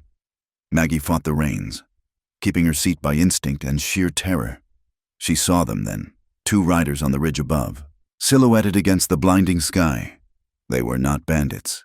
She recognized the horse of the lead man. It was a roan with a white stocking. It belonged to one of Silas Crane's hired enforcers, a man named Cobb. "Bring her down," Cobb shouted, racking the lever of his rifle. "Don't kill the horse!" Maggie didn't think. She reacted. She spurred Bess forward, driving her into the chaotic tumble of boulders at the base of the cliff. Another bullet kicked up dirt near the mare's hooves. She slid from the saddle, grabbing the heavy colt from the holster. She slapped Bess on the rump, sending the horse scrambling down the draw. Away from the fire, Maggie threw herself behind a slab of fallen sandstone. Her breath came in shallow, jagged gasps. She was cornered. She was a seamstress from New York with a gun she had fired 3 times in her life, pinned down by men who killed for a monthly wage. "Come out, Mrs. Mercer!" Cobb's voice echoed off the canyon walls. "Mr. Crane just wants to talk. He is worried about your safety out here all alone." Laughter followed. Cruel, mocking laughter. Maggie rested the heavy barrel of the Colt on the rock. Her hands were shaking so hard the front sight blurred. "Breathe," she heard Eli's voice in her head. "Squeeze, don't pull," like threading a needle. She saw movement on the ridge. Cobb was descending, picking his way down the slope, careless because he thought he was hunting a rabbit. Maggie gritted her teeth. She was not a rabbit. She was a survivor of the tenements. She was the wife of Eli Mercer. She cocked the hammer. The sound was loud in the quiet heat. She waited. Cobb stepped out from behind a scrub cedar. She squeezed. The gun bucked violently, the recoil jarring her shoulder. The shot went wide, hitting the dirt 3 feet to his left. Cobb laughed, raising his rifle. "That was close. Little lady, now put it down before I—" She fired again. This time, she didn't close her eyes. This time, she saw the puff of dust on his vest, saw him jerk backward as if kicked by a mule. He dropped his rifle, clutching his shoulder, and stumbled, falling hard onto the scree. His partner on the ridge roared a curse and opened fire. Bullets chipped away at Maggie's cover, the stone turning to powder around her face. She scrambled backward, staying low, crawling through the brush. A sharp, stinging burn seared across her upper arm. She didn't look. She knew she had been hit. She scrambled down a wash, sliding on loose shale, her vision tunneling. She found Bess waiting in a cluster of juniper, the horse trembling. Maggie dragged herself into the saddle, her left arm hanging useless and wet with blood. "Go, Bess," she whispered, clutching the mane. "Run!" They ran until the sun went down, putting miles of broken country between them and the ambush. When the dark finally swallowed the land, Maggie slid from the horse near a dry creek bed. She stumbled, falling to her knees. Her sleeve was soaked with blood. Her head spun with a dizzying, sickening vertigo. She lay back in the dirt, looking up at the vast, uncaring stars. It was too big. The land was too big. She closed her eyes, and the dark took her. In the jail cell in Bitter Creek, Eli Mercer was pacing. He had paced for 2 days, a caged animal wearing a groove in the floorboards. Rumors had a way of slipping through iron bars. The deputy who brought his evening gruel had whispered it. His eyes averted. "Your wife is gone," Eli. They say she rode south, and they say Crane sent Cobb and Lefty after her. The rage that filled Eli was cold and absolute. It was not the hot flash of a fight. It was the glacial certainty of a man who has nothing left to lose. That night, Deputy Miller sat at the desk, pretending to read a penny dreadful. The sheriff was across the street at the saloon, drinking away the guilt of being a bought man. There was a tap at the back window. Miller stiffened, then slowly stood up. He walked to the cell block door.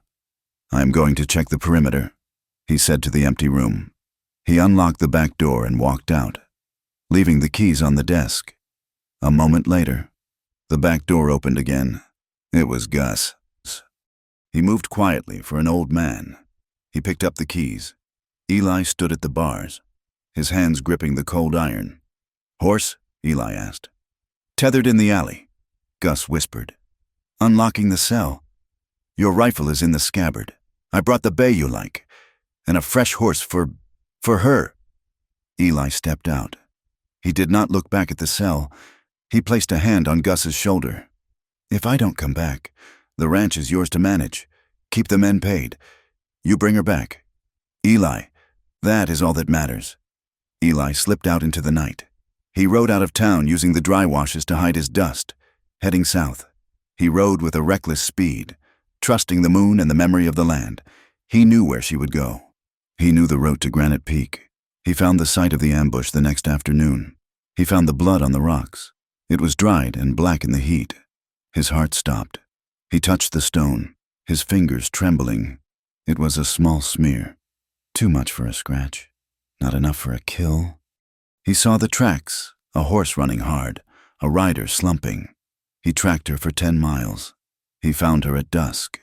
She was lying in the shadow of a limestone overhang, beside a trickle of water that wept from the rock. Bess was standing guard, her head low.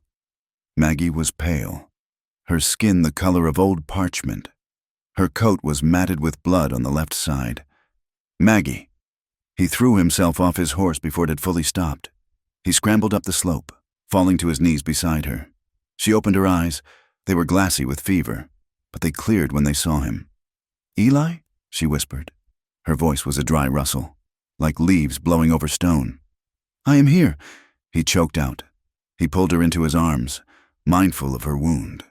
He ripped the sleeve of her dress, exposing the furrow where the bullet had torn through the muscle. It was angry and red, but it had missed the bone. "You foolish, stubborn woman," he said, his voice thick with tears and fury. "You could have died. You rode into the Badlands alone. Why? Why would you do such a thing?" Maggie hissed as he poured water over the wound to clean it. She gripped his shirt with her good hand, pulling him closer. "Because you were in a cage," she said, her teeth gritted against the pain. "Because I am your partner, and partners do not sit and wait for the end." Eli rested his forehead against hers. He was shaking. The terror of losing her, the sheer awe of her courage, it overwhelmed him. "I thought I had lost you. I saw the blood at the pass. I shot him." "Eli," she murmured, her eyes drifting shut. "I squeezed the trigger, just like you said. You did good, Maggie, you did good." He dressed her wound by the light of the moon, tearing his own shirt for bandages. He held her through the night as she shivered with the after-effects of shock, his body acting as a shield against the wind. He did not sleep. He watched the horizon, his rifle across his lap, daring the world to come for her again. They reached Granite Peak 2 days later. Maggie rode tied to her saddle, upright only by sheer force of will. Eli led their horses, his eyes dark and hollowed by exhaustion. Judge Thaddeus Blackwood was a man carved from oak. He sat in the small office behind the feed store that served as his temporary courthouse, listening as Maggie O'Rourke Mercer told her story. She did not hide the shame. She stood before him, her arm in a sling, her face gaunt but her voice steady. She told him of the tenements.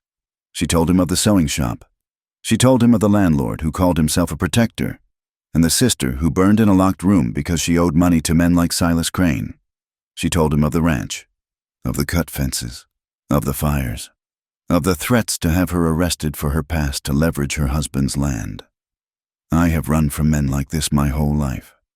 Judge, she said, her voice ringing in the small room.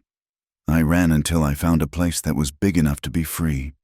I will not let a petty tyrant with a bank ledger take it from us. I will not be owned again. Then Eli stood. He spoke of his own failures. He admitted to the judge that he had been broken by grief, that he had neglected his duties, but that he had never threatened Silas Crane with anything but the truth. I am a man who made mistakes, Your Honor, Eli said, but I am not a criminal, and this woman is the bravest soul I have ever known. If you want justice, look at her scars. Judge Blackwood leaned back in his chair. He lit a pipe, the smoke curling around his gray whiskers. I have heard of Mr. Crane, the judge said. His reach is long, but the arm of the federal government is longer. He stood up. I will impanel a grand jury, and I will ride back to Bitter Creek with you. I believe it is time we brought some law to that valley. The return to Bitter Creek was a procession of judgment. Judge Blackwood brought 3 federal marshals, hard-eyed men with badges that shone dull silver in the sun. They arrived on a Sunday. The church bell was ringing. The hearing was held in the sanctuary, the only room big enough to hold the town. The pews were packed. The air was thick with the smell of sweat and fear. Silas Crane sat in the front row, his face a mask of polite confusion, though his eyes darted nervously to the marshals standing by the doors. Eli and Maggie sat at a small table near the altar. The cross on the wall hung above them, the same cross that had witnessed their silent, lonely wedding. Judge Blackwood took the pulpit. He did not need a gavel. His voice was command enough. This court is in session. He boomed. We are here to investigate charges of corruption, arson, and attempted murder. The testimony was a dam breaking. First came the peddler, Jeremiah, who testified he had seen Cobb and Lefty riding south on Crane's orders. Then came the widow Svensson. She walked up the aisle, her hands twisting her apron. She refused to look at Silas. He told my husband to sell, she whispered. He said if we didn't, the land would burn us out. 2 days later, the barn went up. Silas stood up, his face red. This is hearsay. This is a conspiracy of failures blaming a successful man for their own incompetence. Sit down, Mr. Crane, the judge ordered, or I will have you shackled. Then came the final blow. It was Shorty, the ranch hand who had mocked Maggie in the barn. He stood up from the back pew, twisting his hat in his hands. I saw the stampede, Shorty said, his voice shaking. I was riding fence on the North Ridge. I saw Crane's foreman, Lefty, drop the torch on the porch, and I saw him fire the shots that spooked the herd. A gasp went through the room. You are a liar, Silas screamed, turning to look at Shorty. You drunken fool. I fired you for incompetence. I am sober today. Mr. Crane, Shorty said, and I ain't going to hell for you. The judge looked at Silas. Silas Crane, you are under arrest for the murder of William Billy Miller and for conspiracy to commit arson. Marshals, take him. Silas backed away as the marshals advanced. His veneer of civilization cracked and fell away, revealing the cornered rat beneath. You cannot touch me. I own this town. I own the water. He reached into his coat. It happened in a heartbeat. The glint of nickel, the roar of a hidden derringer. Silas did not aim at the marshals. He aimed at the source of his ruin. He aimed at Eli. Maggie screamed. Eli shoved Maggie to the floor, covering her body with his own. The gun went off, a deafening crack in the enclosed space. A splinter of wood flew from the altar rail inches from Eli's head. Before Silas could cock the hammer again, a marshal's Winchester boomed. Silas Crane jerked. A red flower bloomed on the white front of his shirt. He looked down at it, an expression of profound surprise on his face.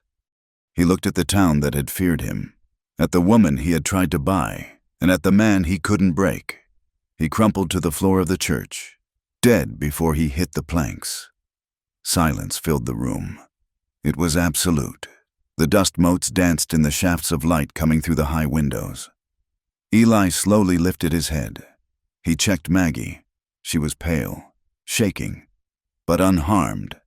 Are you hit? He demanded, his hands searching her arms, Her face. "No," she whispered. "No." They stood up together. The townspeople were staring, but the look had changed. The judgment was gone. In the eyes of the pastor's wife, in the eyes of the shopkeeper, in the eyes of the ranch hands. There was something new. There was respect. There was the recognition that they were looking at two people who had walked through the fire and come out holding hands. The judge stepped down from the pulpit. He looked at the body of Silas Crane, then at Eli and Maggie. "Justice is served," the judge said quietly. Though the cost was high, they walked out of the church into the blinding Wyoming sunlight. The wind was blowing, kicking up dust devils in the street. It was the same wind that had greeted Maggie when she arrived, hostile and relentless. But as she stood on the steps, her hand in Eli's, she didn't feel small anymore. She looked at the distant blue mountains, at the vast sweep of the plains. "It is over," Eli said, pulling her close. "No," Maggie corrected him, looking out at the land that was finally, truly theirs. "It is just beginning." The silence that followed the gunshot in the church was heavier than the shot itself. It was a silence that marked the end of an era in Bitter Creek, a sudden vacuum where fear used to be. Silas Crane lay on the pine floorboards, his ambition finally checked by a piece of lead, and the town he had ruled with a velvet-covered fist stared down at him in collective disbelief. Maggie stood up, brushing the dust from her skirt. She did not look at the body. She looked at Eli. He was pale, a smear of blood. Silas's or his own. She did not know. On his cheek, but he was standing like a man who had weathered a hurricane and found his feet on solid ground. The aftermath was a blur of official papers and hushed conversations. Judge Blackwood was efficient and unsentimental. He set up a temporary office in the back of the Mercantile and began the work of untangling Silas Crane's spiderweb of debts and fraudulent claims. The charges against Eli were dismissed with the stroke of a pen. The judge, peering over his spectacles, declared them to be a malicious fabrication. More importantly, he ordered an audit of the bank's ledgers. It was discovered that Silas had been inflating interest rates and fabricating penalties for years. When the math was corrected, the crushing debt that had hung over the Mercer Ranch for a decade shrank to a manageable sum. But the judge offered a warning as he handed Eli the restructuring papers. "Do not mistake this for a permanent victory. Mr. Mercer," Blackwood said, packing his pipe, "the law has visited this valley, but it does not live here. Men like Silas are weeds. You pull one, and another grows in the next rain. You keep your fences strong and your powder dry." Eli nodded, taking the papers. "We will be ready." "Judge." The town's reaction to Maggie was slower to shift. As they walked out of the Mercantile, the crowd parted. There were no jeers, no bold stares, but there was no embrace either. The pastor's wife, Mrs. Higgins, stopped them on the boardwalk. She looked at Maggie's arm, still in a sling, and then at her face. "I am sorry for your trouble, Mrs. Mercer," she said. The words were stiff, like new leather boots that hadn't been broken in. "We did not know. About the fires, about the threats. We survive." "Mrs. Higgins," Maggie said softly. "That is all anyone does out here." It was not forgiveness, and it was not friendship, but it was a truce. The ride back to the ranch was quiet. When they crested the final hill and looked down into the valley, the reality of what lay ahead hit them. The house was a scarred skull. The front porch was a pile of charcoal. The windows were gaping holes boarded up with scrap wood. The herd was scattered, and the fences were cut in a dozen places. It looked like a ruin. But as Eli pulled the horses to a stop, Maggie looked at it and felt a fierce, burning pride. It was burnt, yes, but it was standing. "We have work to do," Eli said, his voice heavy with fatigue. Maggie reached over and covered his hand with hers. Her fingers were rough now, calloused from the reins and the rope. But her touch was gentle. "Then let us get to work," she said. The rebuilding of the Mercer Ranch took the rest of the summer and well into the autumn. It was a season of blisters and backaches. Gus and the remaining hands worked from dawn until dusk, and Eli worked harder than any of them. He seemed driven by a need to erase the mark of Silas Crane from his land. They tore down the burnt porch and built a new one, wider and stronger, using cedar logs hauled down from the high country. They scraped the char from the logs of the main house and sealed them with fresh oil until the wood gleamed honey gold in the sun. They dug the well deeper, hitting a vein of water so cold and sweet it made Maggie's teeth ache. Maggie was not relegated to the kitchen. She worked alongside the men. She learned to mix mortar for the new chimney. She learned to stretch wire so tight it hummed in the wind. She wore men's trousers under her skirt for the heavy work, scandalizing the occasional peddler but earning the silent nod of Gus and the hands. One afternoon, late in August, she was on the roof, nailing shingles. The sun was beating down, the smell of heated pine tar thick in the air. She stopped to wipe the sweat from her eyes and looked out. The valley was greening up after a late summer rain. The sagebrush was a sea of silver, rolling in waves under the wind. The distant mountains were sharp and purple against the blue sky. For the first time since she had stepped off the stagecoach, the size of the landscape did not make her feel small. It made her feel free. She saw the beauty of it now. She saw the way the light changed the color of the cliffs from red to gold as the sun moved. She heard the song of the meadowlark, a piercing sweetness that cut through the constant wind. She saw the cattle grazing in the distance, not as dumb beasts, but as life, as wealth, as the future. Eli climbed the ladder to join her, carrying a canteen of water. He sat beside her on the slope of the roof, looking out at the same view. "You should come down," he said. "The sun is fierce." "I am fine," she said, taking the canteen. Eli watched her drink. He looked at the freckles that had bloomed on her nose, at the strength in her arms, at the confident way she sat on the high roof. The ghost of his dead wife, the specter that had haunted him for so long, had faded. In her place was this woman, this warrior who smelled of sawdust and sweat. "You are good at this," he said. "I have to be." She smiled, handing the water back. "I have a very demanding foreman." Eli chuckled, a sound that was becoming more frequent in the house. "I reckon you do." They sat there for a long moment, their shoulders touching. "I used to hate this view," Maggie admitted. "I used to think it was trying to swallow me. And now, she said, looking at the horizon, "I think it is just holding its breath, waiting to see if we are strong enough to stay." "We are," Eli said. As the leaves on the cottonwoods turned to gold, the rhythm of their life settled into something steady and deep. The frantic desperation of the early days was gone, replaced by a quiet companionship. They no longer slept with a foot of cold space between them. The nights were growing cool, but the bed was warm.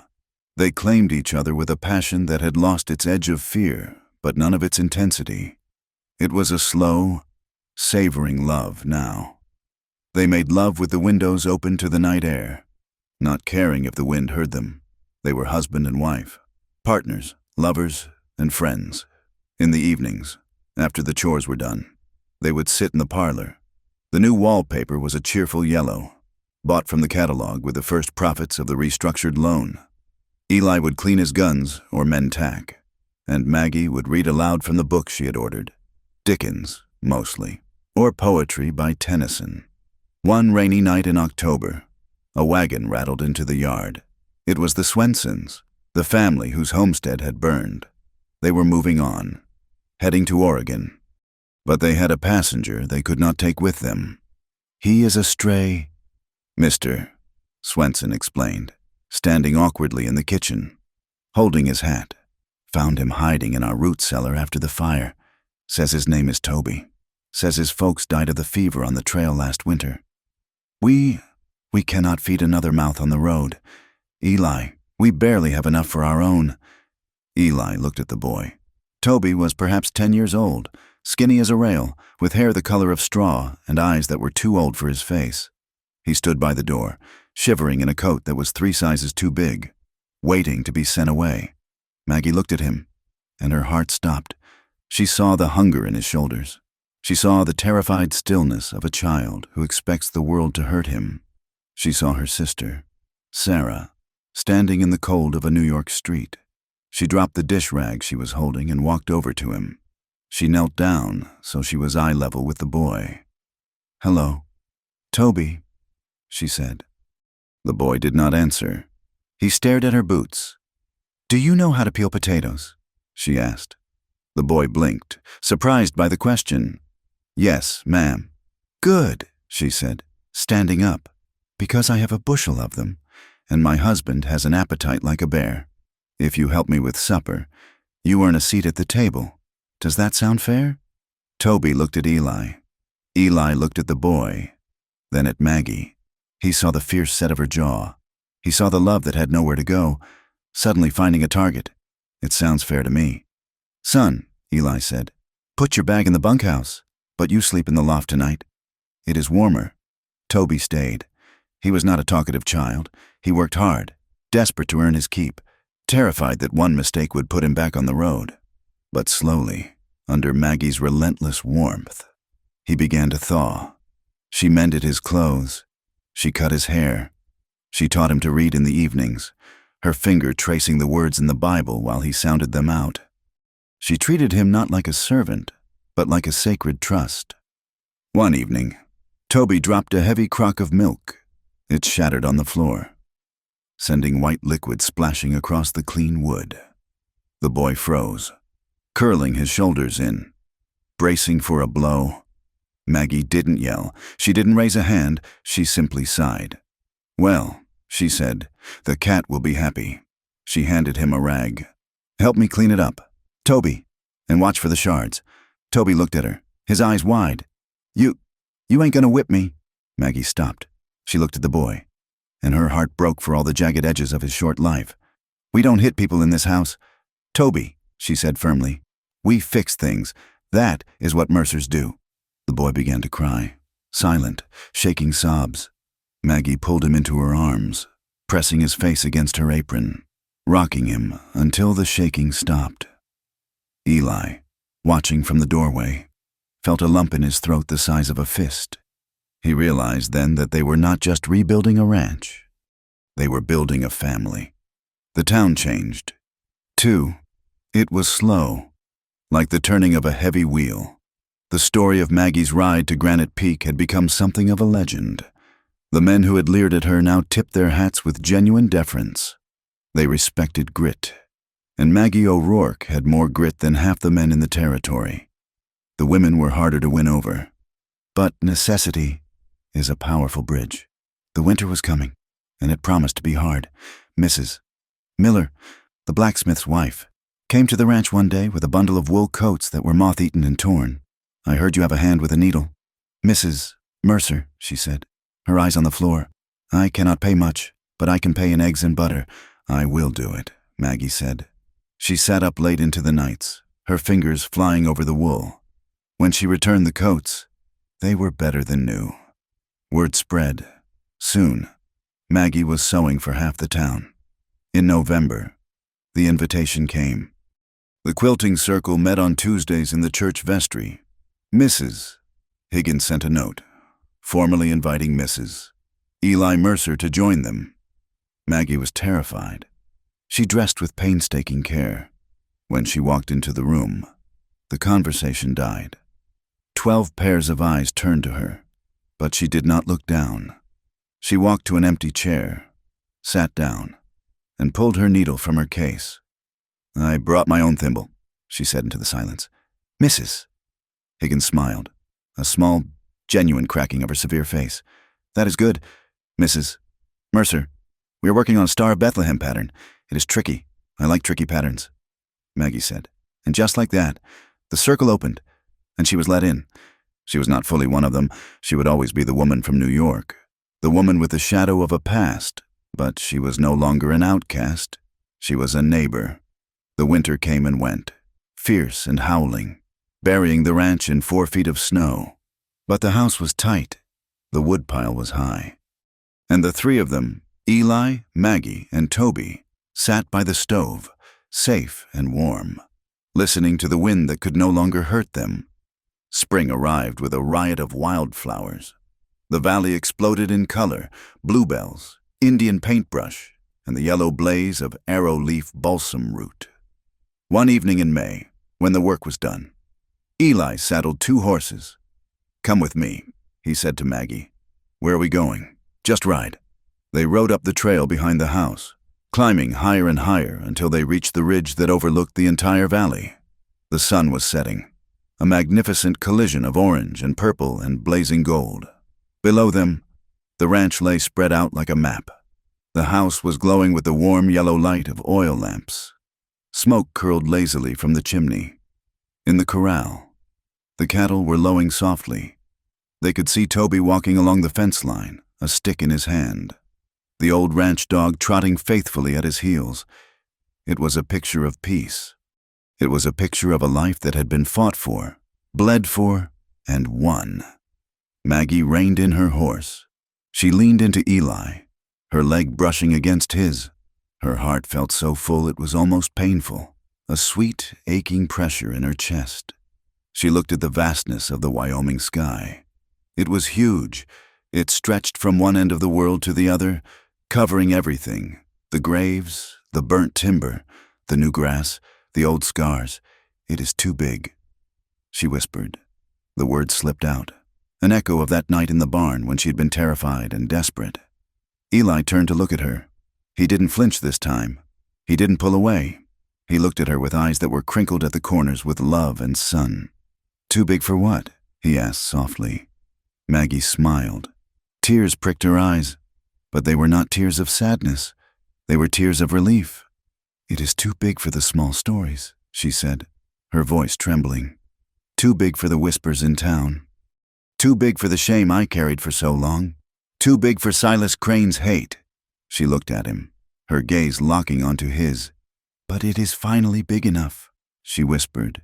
"It is big enough for us. Big enough for this love we fought so hard to keep." Eli reached out.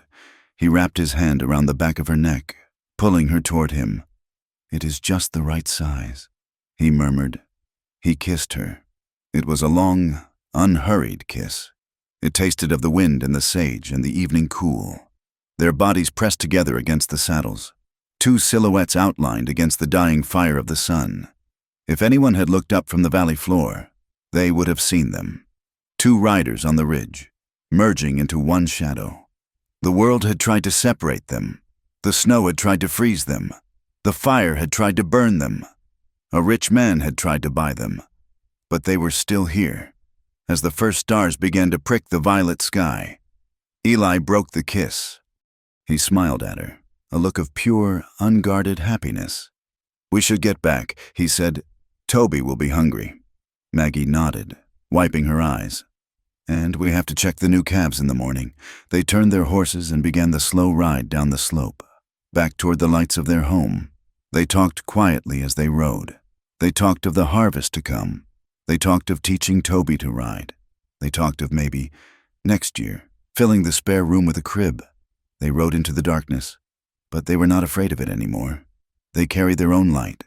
They were Eli and Maggie Mercer, and they had built a love that was finally, truly, bigger than their pain. Thank you so much for listening to this story. It has been a long journey from the crowded streets of New York to the vast plains of Wyoming, and I am grateful you rode along with Eli and Maggie. I would love to know where you are listening from today. Are you watching the sunset in Arizona? Drinking coffee in London? Or maybe taking a break in Tokyo? Please leave a comment below and share your location and your thoughts on the story in English. If you enjoyed this tale of grit, survival, and love in the American West, please consider subscribing to From Wild West. There are many more stories to tell, stories of outlaws and lawmen, of hardship and hope, and of the people who forged a life on the frontier. Until next time, keep your fences strong and your heart open.